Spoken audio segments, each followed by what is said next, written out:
Jaawar lolan inni injifanne jalqabeen beeku. Har'a kunoo imbaasiin Suudii hundi ibsa baaftee jirti jechuudha. Muddamuu malee gaalleen alba'u jedha. Namichi mootummaa dhugii isinii jennu isiniin galu. Wani baay'ee garaa si nyaatu namni ooyiruu qindii takkaa osoo qabaatee irra qotatuu danda'e. Bishaan hamaas isin beektan sirra cehee ibidda biyya arabaa san keessa hin dhaqu. Osoo ooyiruu qindii takka qabaate. Na dhageeffadha. Jara keenya dhugaa walitti himuun firummaa murtu jette Oromoon. Dhugaa walitti himneeti dhugaaf jiran malee kijibaa wal sossobuun wal shoqisuun hin jiru. Jawaar Mahammadiin akka Jawaar jechuun bara gurbaa koola dhiigaati bara. Gurbaa koola dhiigaa jechuudha bara abbaa harki isaa warqiiti bara. Abbaa jechi isaa warqiiti bara. Abbaa afaan isaa warqiiti bara. Yaa biyya harkaan isa qabadheera barakaan isaatu na dargeetti. Salaama isa fuudhee kitaaba isaa irraa. Nama maxxansaa jiru walitti. nama tokko beekadha. Dhuguma rabbii isitti hima Jawaar Muhammad gurbaan jedhamtu.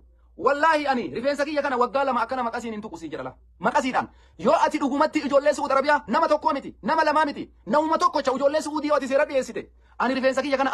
Namni dur waggaa ol lolu kilaashii isaa ta'u girnoo qabatee wal harkaatti yookiin immoo uleenis yoo taate dur irraa kaasee wal harkaa waan wal dha'uuf ani niin du'a jaa nama duus ni harka walii nahuudhaa jira. Walii nahuu sodaachuunis dhiiga sodaachuunis ni jira. Waggoota 8 dabre kana sistemaatikali Oromummaa caccabsuudhaaf Oromummaa osoo hin ta'in namummaa mooraal vaaliyuu hawaasa keenyaa caccabsuudhaaf irratti dalagamaa. Shira mootummaan keessa jiru irra geenya takka takkaan. Mootummaan jimlaan hin ka'e nuti hima. Eembasii keessa eenyu waan kana dalagu deemu irra geenya. Koominitii keessa Saawudii xiqqoo tananii isaati Itoophiyaa guddoo Saawudii keessa namni keenya jiru yoo kan muddate miliyoona tokko lama. Miliyoona 120 keessa maatii 120 guurree gayyaaf ni jira. Saawudittis namni eembasii taa'ee waan kana dalagu jiraannan gaffuunes taatilla itti gaafatama. Taphni kanaan jiru. Hunda walirratti jumlaan deemu barbaada.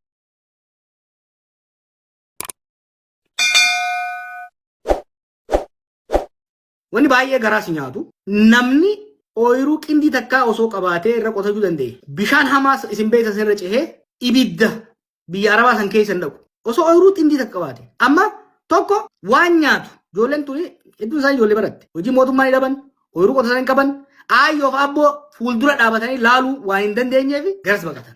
Lammaffaa milishaaf qeetti ijoolleen tuni hidhamtee, cafaqamtee, rakkattee garas deemti. Warra kana kaajjeefamaa jiru. Warra ajjeefamaa jiru kunoo warra akkamii rabbii isinuu isa addaati. Warra sooshaal miidiyaa irra wal arrabsu kana osoo taate barra koon qabu. Osoo Aslii fi Hamzaan wal cafaqanii barra asii wal lolan jetta. Isaan namni isaan tokko hin jiru. Nama sooshaal miidiyaa irratti wal loluu dhiisi. Bilbila harkaa hin qabne. Ka'eega bishaan dhuge guyyaa meeqa agartanii jirtan gurbaa tokko fakkeenyaaf yoo najjeesuu deemtan woomana nyaachisaa kajoo tokko agartanii. Ijoollee waan takka firraan quba hin qabne. Kareefu guyyaa meeqaa booda achi geesse. Dalagaa barbaadu jiru. Taa bakka sanitti arsummaa walloo harargee jimmaa dhiisii namummaan irraa badee if jibbite. Nama ijoollee 5 qabu daa'ima amma 18 ijoollee duraa wanni isaan godhan waan ajaa'ibaati waan hedduu nama gaddisiisu jechuudha. Kana keessatti ta maafiyaadhaa naa gala ta mootummaadhaas naa galti siyaasa. Garuu ijoolleen teenya tarakkoo akkasii keessa ifiifuu dabartee achi dha'e. Kammoo Liibiyaadhaan kutee Ijiptiin kutee namni meeqa biraa du'ee gargaarsa rabbiitiin Awurooppaa fi Ameerikaa ga'e. Awurooppaa fi Ameerikaatti maqaa Oromootiif Oromummaatiin hawaasa Oromootiin gargaarfamee waraqaa argate. Arra gaddeebi'ee miskiina waan nyaatu dhabee biyyarraa baqate. Miskiina lubbuu fi aayyoof abboonsaa akka milishaa hin ajjeefne lubbuu isaa mallaqaan bittee Suudiitti ergite ajjeesaa jira jechuudha. Hiraarsaa jira jechuudha. Balaan tokko nurra gahaa jiru dhumaatii namaati. Akeekni waan kanaa maali jennee alaallu. Waggoota 8 dabre kana systematically Oromummaa caccabsuudhaaf Oromummaa osoo hin ta'in namummaa moral value hawaasa keenyaa caccabsuudhaaf irratti dalagamaa jira. Waan tokko yoo hubattan ijoollee waan kana gootu alaabaa uffatu bakka tokko tokkotti. Duubbee deemtee waggaa laaltee waan ijoollee sabboonummaa qabdullee miti. Ijoollee qabsoo keessatti turtellee miti. Deliberately sabboonummaan Oromoo akka jibbamu namni waan Oromummaa jedhamtuun akka jibbu namni qabsoo Oromoo tan akka jibbu Oromummaa tanaa akka jibbu waan yaalamee jira. Kabiraa gandatti uummata caccabsuudha barbaadamaa jira. Ijoollee tan yoo laalte maali? Abaluu ilma walloo, Hormicha Arsiidhaa, Jeeyina Alaa, Maali Oborraa, Maali Jimmaa, deliberate. Maaliifi hoggaa inni laayivii gadhee nama ajjeesu maqaa laaltaa miidhayte asli Oromiyaa ajjaa bara kun. Asli qofa osoo hin ta'in Oromiyaa san qabata namni hoggaa ati waa dubbatu. Hamzaan kun odoo Hamzaa Harargee kaja'u taate maal jedhama? Hamzaa waa godhee osoo hin ta'in Harargee sanitti namni matta. This is deliberate laal. Akka namni Hamzaatu waa balleessee osoo hin ta'in Harargee waa balleessee. Yoo kaaf fakkeenyaaf kaaba Oborraa ta'e kaabsan dhiisaniiti Oborraa waa godhee deliberatedha. Gandummaan akka dagaayitu. Beeki amma afurii mi kaasan warra gurguddaa Oromoo keessa afurii bara amma lola kana keessa agarru jira. Harargeeti, Arsiidhaa, Jimmaa fi Wallo. Sanboota walla tana hoo garam fidan. Artummatti sii fidanii maali sii fidan. Harargee tanaas alaa fi jaarsoo gasii fidan. Arsii tanaas yebaaleelii siin jaas dhufe. This is deliberate. Waan nama gaddisiisu bira tokko isinitti himu. Waan nama qaaneessu keessa ijoolleen amma qoranne keessa hedduun aanaa lamarraa dhufte. Arsii aanaa sirkaati. Isa madada. Qeerroo sheeriyaa dingalchi. Baba Sheria Dingal Chiquero. Waan hedduu dhaggatti mataan nyaatu tokko keessan siima. Ijoolleen amma kalee fi hagaan gammaa garetuun hedduun takka ijoollee sirkaati arsibaa. Hedduun biraa immoo artummaa furseeti walloo keessa. Aanaaleen lamaan tuni azaaba keessa jirti arra biyya san keessatti. Sirka waggoota 5 dabre kanaaf ilmi namaa guyyarraa dhuma guyyarraa ajjeefama. Manneen dhaguutanii manneen barnoonni jiru namni mana barnoota keessatti hidhaa jira. Guddaan isaanii shayinii isaanii nafne namni hin jiru. Hartummaa kanaas guyyuu lollitti banama. Nama meeqa keessaa dhumaa jira. Nuun maal beena ijoolleen teenya ta'olloo hedduun gargaaraa turan gaafa OMN godhaa ture sun. Nu bira tartee maal wanni yeroo sabni ijoollee sana beeynuun waan qaban kanarraa uummanni sun akka iftiisuuf akka jabaachuuf gargaaraa turan. Iyyaasuu fa'aa wajjin dalagaa turre. Rabbi ta'aa raaramu. Arra garuu hawaasa ifii tinni soosoo ta'in qawwee walii bitteetti wal fitti ijoolleen tun gosaaf qeeqee ijaaramtee jechuudha. Namni akkamitti sirka keessaa ba'e dalagatee aayyoo fi abboo isaa gargaaru bar sirka keessaa ka dhiibamee cafaqamee ba'e ilma sirkaa waan ta'eef osoo hin ta'in Oromoo waan ta'eef. Hartummaa furseetitti kan namni isaa aayyoo fi abboon isaa amataa gadaa dhuman waan inni goofaree ol filatee fi waan Oromoo ta'aniif. Aayyoo fi abboon isaanii sa'a gurguratanii sa'a elmatan gurguratanii sangaa ittiin qotatan gurguranii harraa dallaa kafalanii isa erganiif nuuf waa godhaaf yoo xiqqaate lubbuu baraare yoo rabbi immoo isaa dabarse ganda isaatii fi maatii isaa gargaara janiiti. Ijoollee akkanaa tana achi baasanii walirra duulchisanii deemaa jiran jechuudha. Namni dur waggaa ol lolu kilaashii isaa ta'u girnoo qabatee wal harkaat yookiin immoo uleenis yoo taate dur irraa kaasee wal harkaa waan wal dha'uuf anis niin du'a jaa nama duusni harka walii nahuudhaa jira. Walii nahuu sodaachuunis dhiiga sodaachuunis ni jira. Wanni drooniin tun fidde maali fagoo teessee nama dhooyta nama dha'uusaa biran geessu atillee dhayamtu. So what this drone warfare did? Emotion ida keessa baas. Bikka takka ruumii droonii tokko dhaqee ilaaleen ture biyyoititti. Ijoolleen achi keessa jiru ijoollee xiqqoo ijoollee amma 20 keessaa tana hoggaa lolarra droonii dhukaasan akka nama geema kompiitaraa taphatutti if ilaalanii jechuudha. Akka nama ajjeesanitti osoo hin ta'in akka nama geema kompiitaraa taphatutti ilaalanii jechuudha. So social media kanarratti ijoolleen jirtu tuni wal morkiif wal dorgommiin isaan qaban kun akka waan nama ajjeesanitti osoo hin ta'in akka waan geema taphatanitti warri fudhatanillee akka jiran hubachuun barbaachisaadha. Kanaan wal qabatee keessattuu hedduu kasii aarsu ijoolleen biyya lixaa jirtu. Ijoolleen umriidhaan tutturte. Ijoolleen amma 25 gadii tana dhiisuu dandeenya. Ijoolleen daaddaa teenya warri biyya Awurooppaa jiran biyya Ameerikaa jiran kan cufa luqumsan isaanoo maaliif waan kana keessatti hirmaatan hoggaa laallu bololaaf wal dorgommii dhuunfaa qotaa Jamaaliif Khadiir dhuunfaadhaan godhan gara social mediaatti fidan abalu like akkamina jaalerra wallola dubara irratti qabanirra fuudhaniiti guuza baafatan guuza kana isaa baafatan gosaa fi gandatti galfatanii jechuudha. Barbaachisaa sana maqaa isiniif hin daa qoradheetiin jira oomma ijoolleen diaasporaa ture maalirraa kaatee dubbiin ture isarraa akka kaatanii beektan dhimma dhuunfaa xiqqaa tokkorraa kaatee babal'ataa yoo dhufte jechuudha. Rakkoon biraa kaa garuu gama dhuunfaatiin isa kana gara namoonni dhuunfaa keessa jiran wanni kun babal'ataa hoggaa deemu shirri siyaasaas keessa dhufee jira. Kana bal'inaan gara fuulduraas kan hin dhiyeessu ta'a. Kunis maali yeroo paatarniidhaan laale fakkeenyaaf. Actually nama tokkotu alartiitti na godhee qorate. Yeroo wal ajjeechaan tun dhuftu hundi san dura guyyaa tokko lama oowwa siyaasaatii Itoophiyaa keessa jiraata. Yeroo oowwii siyaasaadhaa keessattuu dhiibbaa mootummaa irratti fidu. Dhimma Wallaggaa ta'uu dandeessi, dhimma Finfinnee ta'uu dandeessi, dhimma qaala'ina jireenyaa ta'uu dandeessi. Hoggaa wanni tokko mootummaa irra dhiibbaa geessisuu eegalu wanti dhufee dhu'a. Asirratti wanti godhamu kun jechuudha. Amma kadheen gaddaa kun faan is very suspicious. Yoo agartan paatarniin ajjeechawwan amma duraa kun dura ololaan walitti dhaadachuun godhameeti ajjeechaatti deemamaa ture. Kadheen gaddaa kun sadan osoo itti namni hedduun ofirraan beekin osoo sirriitti beeksifameen godhame jechuudha. Maaliif dhimma amma deemaa jiru kana jijjiiruudhaaf akka ta'e wanni siyaasaa ni agarra. San qofa osoo hin ta'in qorannaa maafiyaa 120 godhe keessatti xiqqoo isinii tuqaatiin ture. Warra tikaa mootummaa ta'an keessaa yeroo adda addaatti biyyoota arabaa kanatti deddeebi'aa turantu jira. Takka sababni irra utaalee maafiyaa daldala daddabarsa nama Oromiyaa irraa kaasee hanga Saawudii akkasumas baadiyyaa biyya Saawudii keessatti alkoolii fi diraga adda addaa qopheessuudhaan biyya san keessa raabsan maafiyaa humna ciccimaa qabu hidhatee jira kun isin beektan. Maafiyaan kunis shoora keessaa qaba jechuudha.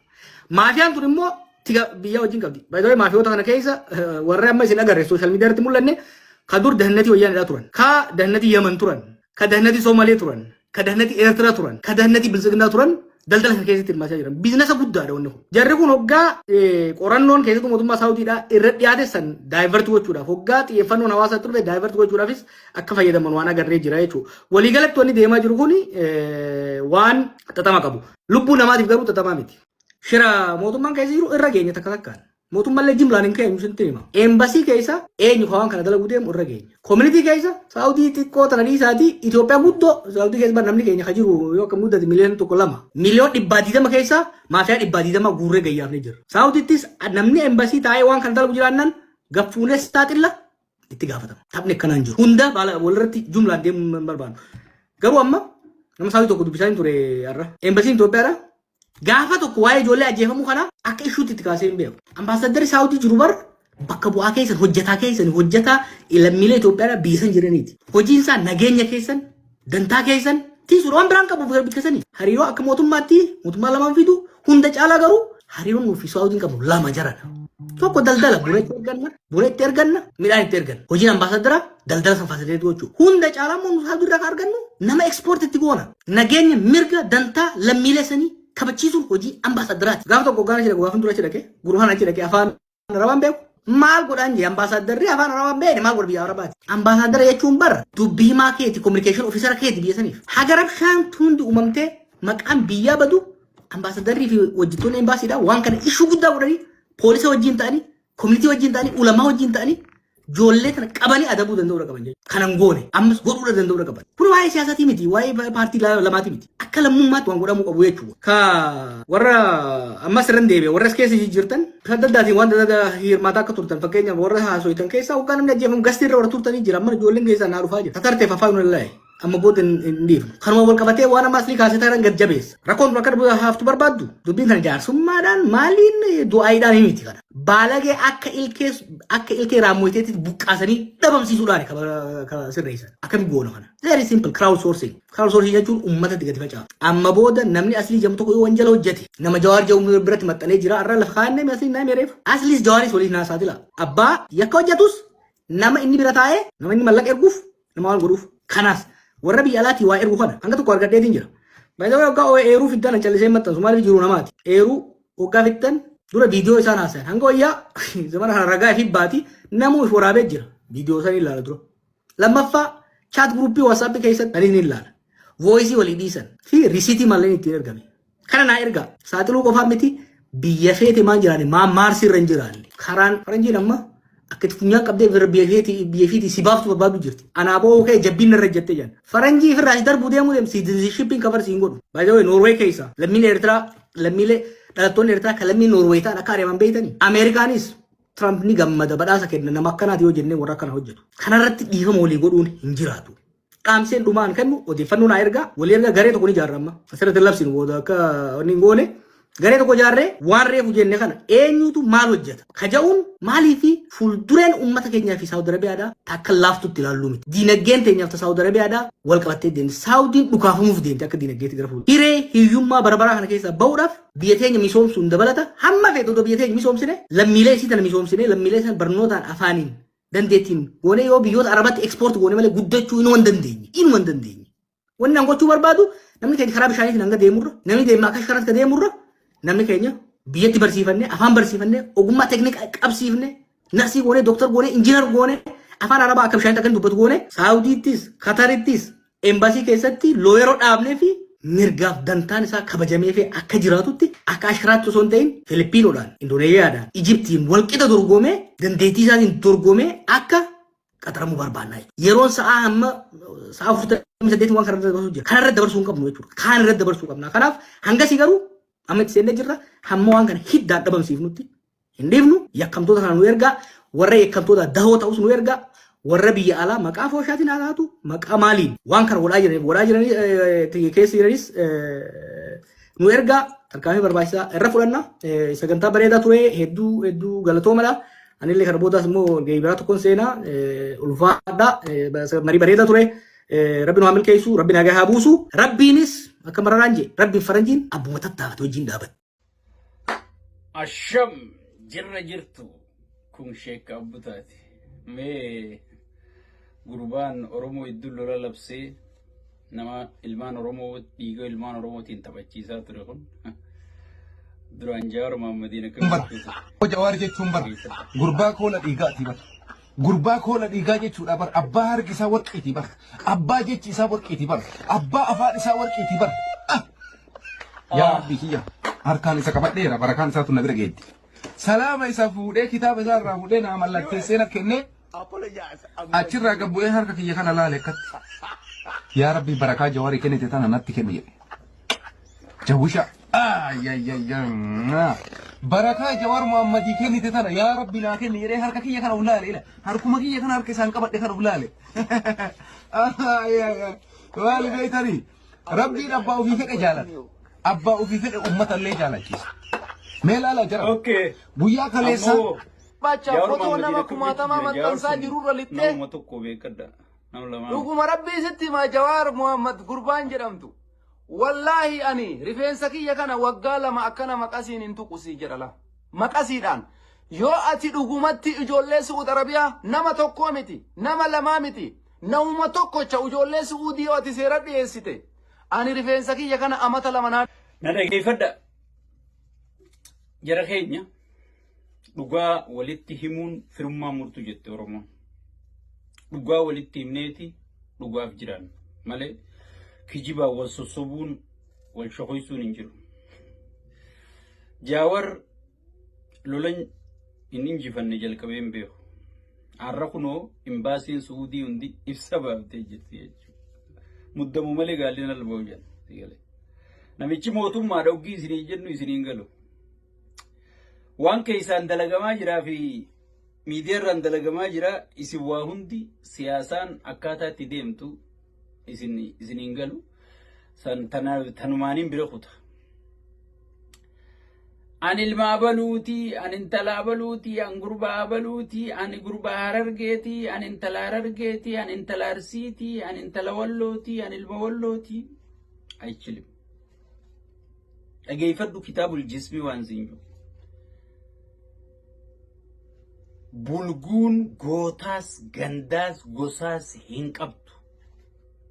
Ha bulguun gargaara jee ifiifuu bulguudha. Aan mataan kiyya yakkamaa tokko ke'eetiin gargaara yooniin jee yakkamaadha jechuudha. Yakkamaan bakka na bu'a, yakkamaan fira kiyya, yakkamaan gosa kiyya, atiis waliin yakkamaadha jechuudha. Namni yakkamaa gargaare tokko yakkamaadha. Qalbii yeለም joollee barhaati dachiitti gurgurtee tokkicha qabdutti gurgurtee sigale bidhiiroo borunaa dabartii yoo mucaan kun baararra cee jettee as ergitu yoo intalti tun baararra ceete jettee as ergitu atiitti taphattaa bara abalu gurra qabaa fida gurrarraa ciraa meeshaa isaa muraanaa fida maarree kana naa godhaa kanati teessee gartee sharaabaa fi bishaan qabbanaawaa dhugaa jettu san bar ilma Oromoo ilma sabaatu azzabamaa jira bara sigale ati garuu Harargellee jaalattee Wallollee jaalattee Walloo loluus Walloo jaalateetii miti Harargee loluus Harargee jaalateetii miti Arsii loluus Arsii jaalateetii miti Arsiin tanuma har'a kunoo informeeshina kenninaan arrabsaa jiran tana Harargeen ittanuma informeeshina kenninaan arrabsaa jiran tana Walloos tanuma informeeshina kenninaan arrabsaa jiran tana isaan wanni takkittiin isaan barbaadan foolowara goota keenya maarree keenya jettee gartee wallaaltuun akkasaatun keessaan dhayxee janaa jedhu sigale wanni inni irra kaayyate tana fooloo fi feemasummaa beekamtii isaa malee wanni inni waan kana godhuuf gartee maaltu ajandaa qabaanii barbaadan. Ummanni keenyaas waan ta'een beeku Oromoon dur bakka raqaa fi ajaa irraa dheessite ammatti dheessiti. Bakka wal qaaneessuun jirtu, bakka qaama saalaa baasuun jirtu, bakka wal xiqqeessuun jirtu, bakka wal ajjeesuun jirtu, bakka wal gorro'uun jirtu, bakka wal gudeeduun jirtu, wal caccabsaan dhaqanii jechuudha. Bakka gorsaa, bakka kabajaa, bakka ibaadaa, bakka gartee hayaa tolee mari'atan irraa dheessanii jechuudha. Obboleessoo waan nuti qenbeenu rabbiin tokkichi waan nuti qetana nu iddoo hafuudhu Oromoon bakka raqaaf bakka ajaa dhaqeen beeku. Oromoo qulqulluu taanaan nama bakka raqaatiin deemu, nama gosaan deemu, nama gandaan deemu, nama Oromoo adda hiru akka raqa akka baktii balaaleeffattutti akka baktii baqattutti baqatu dhaamsa qooti.